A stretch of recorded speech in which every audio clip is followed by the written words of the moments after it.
So I was going to take you on a little walking tour of Brookside today, but I'm not going to lie, it's really cold out here. I am going to switch it up and share Brookside with you from my car because it's just a little bit warmer in there. But like right here, there's City Barrel Pizza and kind of a bar, really fun family and place to ride your bike and visit with friends. Brookside is full of so many locally owned restaurants and shops and just a community that is so special. I'm going to turn around and show you McLean's here behind me. Right there, the very best bakery ever. My daughter worked there for a couple of years, and I got to tell you, everything she brought home I ate, and it was delicious. So anyway, Brookside is fabulous. I'm going to take you in my car and show you some neighborhoods and maybe get you a little bit more inside some of these other locally owned restaurants with photos, because again, it's really windy and it's cold. So hang on, I'm excited to share Brookside with you.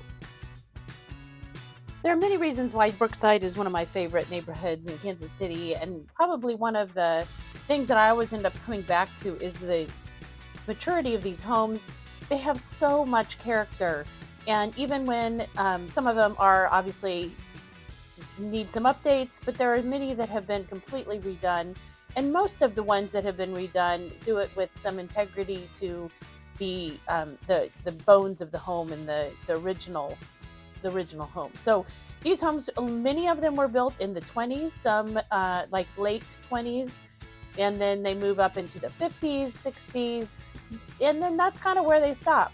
We don't have too many rebuilds here, or tear downs and rebuilds like you see in Johnson County, but we do have lots and lots of additions.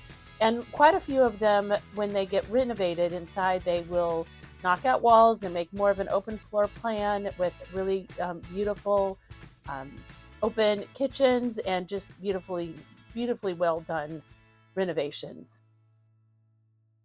As we drive through, you're going to see quite a few 2-stories. That's one of the typical home styles that Brookside does have. Another one is the bungalow, which basically you open the front door and you go straight through to the back door. Many of those are have an airport. They're called an airplane bungalow, and they have another big space upstairs. Many of them have expanded the attic space upstairs to create a big master suite or office space or play space or just like a giant bedroom. So those are kind of the three. Oh, and I think I missed the Tudors. There are quite a few Tudors down in Brookside as well, and those are super duper charming also. Brookside has lots of mature trees. Again, this is a mature neighborhood, and the trees are well maintained. They're taken care of. Most of these homes have at least a one. Some have a 2-car garage. Many of them are detached, and some have shared driveways, but quite a few of them have your own driveway. But you typically drive to the back of the house, and the garage is detached in the backyard. They don't have huge lots, so again, it was one of the early Kansas City neighborhoods, and the lots are relatively small compared to some of the other parts of Kansas City. Brookside isn't really a neighborhood, also. It's an area. So it's part of Kansas City, Missouri. The people who have kids in Brookside, those kids go to the Kansas City, Missouri School District. There are some really great charter schools in Kansas City, Missouri as well. There's the Lafayette Academy French School, and I believe they've added a high school to that. So it's K through, I know it's at least K through 8, and I think they're starting to work with some high school kids.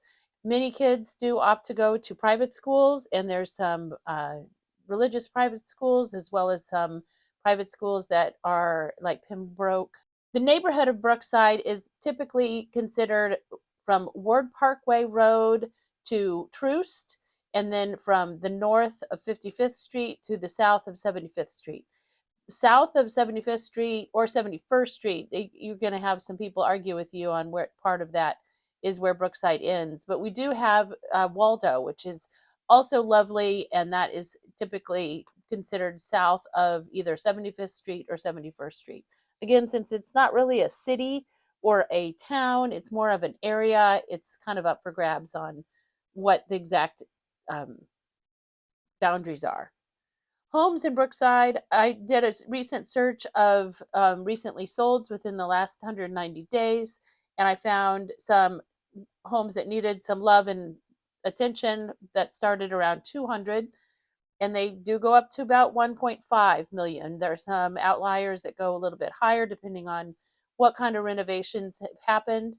Right next to Ward Parkway, they get more and more expensive on that area.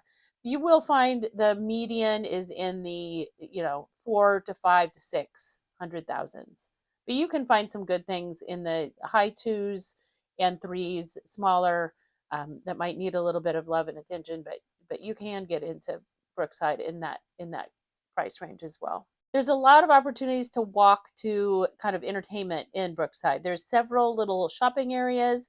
The main one is down off of 63rd Street. Lots of restaurants, boutiques, lots and lots of locally owned. Really, most of it is locally owned. So locally owned shops, clothing stores, again, restaurants and boutiques and jewelry stores, a toy store, the store called Stuff. That one's pretty fantastic. And then there's several other little neighborhood shopping areas as well. There is a couple grocery stores in Brookside. It really has everything you need. A hardware store, and depending on where you settle in, there's always somewhere that you can walk to.